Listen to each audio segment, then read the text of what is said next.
Hello friends, how are you? I hope you are doing well. Now I have welcomed you in my channel Mahin Digital Hub.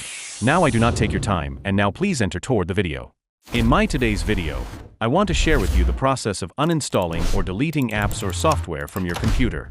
So I do not take you more time and start the process. For this you have to go to your computer screen and click on the Windows button. Now you have to click on the Settings option and enter the setting.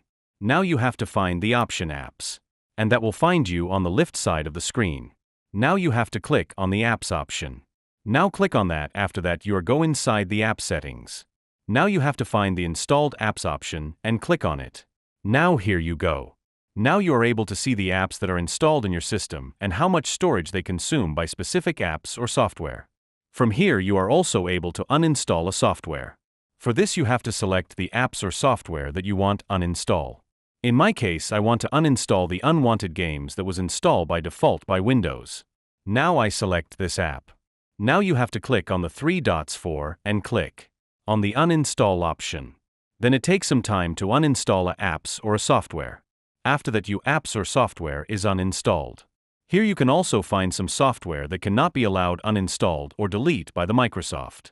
For this you cannot able to see the uninstall option for those software. You should skip those software uninstall without knowing the proper use case of the software. That's the easy process of uninstall a software from your computer.